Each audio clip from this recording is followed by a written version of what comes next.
आउनुहोस् हेरौँ आज मेरो बहिनीले बिहान बिहानै मेरो हातबाट एक थप्पड किन खाइ हेरौँ। बिहान बिहानै उठ्यौँ, हामी फ्रेस भयौँ र सबभन्दा पहिला हामी चिया पकाएर खायौँ, किनभने सबैको फेभरेट चिया नै हो। हामी रातो चिया खान्छौँ र मैले बहिनीलाई तातो तातो चिया खाएर नभनेको थिएँ, किनभने उसलाई चाहिँ रुगा लागेछ। उसले चाहिँ एकदम सेलाएर खाइरहेको, त्यही भएर एक थप्पड खाइ। उताबाट भाइले साग लिएर आएको थियो, फर्सीको मुन्टो, अनि साग सँगसँगै तरकारी नै पकाउनुपर्छ, त्यही भएर मैले चाहिँ लौका लिएँ। लौका छिट्टै बिग्रेर जान्थ्यो, आधी राखेको, त्यही भएर मैले सोचेँ त्यो फर्स्टमा पकाउँछु। यता भाइले भात भुटिरहेको थियो, अर्को भाइले चाहिँ चावल धुइरहेको थियो, अनि बहिनी चाहिँ फर्सी मुन्टा केलाइरहेको थिए, अनि म चाहिँ यहाँ तरकारी काटेर रेडी पारिरहेको थिएँ, किनभने आज बिदाको दिन र सबैजना मिलेर हामी खाना पकाइरहेको छौँ। बिहान उठ्दा उठ्दै सबैलाई ढिलो भइसकेको थियो, त्यही भएर सबैजना मिलेर छिटो छिटो पकाउँ अनि खाऊँ भनेर मैले कुकरमा तरकारी बसालेँ र तरकारीमा सबै मरमसला हालेर अनि टमाटर हालेर मैले सिटी लाग्न छोडिदिएँ। अर्को साइड मैले साग नि बसालेँ र यता मेरो कुकरमा तरकारी पाकेर रेडी भइसकेको थियो।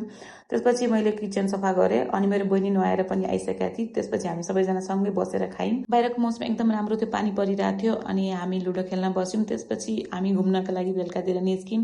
आजको दिन हाम्रो यसरी नै बित्यो र यो चाहिँ मेरो फर्स्ट भ्लग हो। सबैजना मन पराइदिनु र सपोर्ट गरिदिनुहोस् त, धन्यवाद।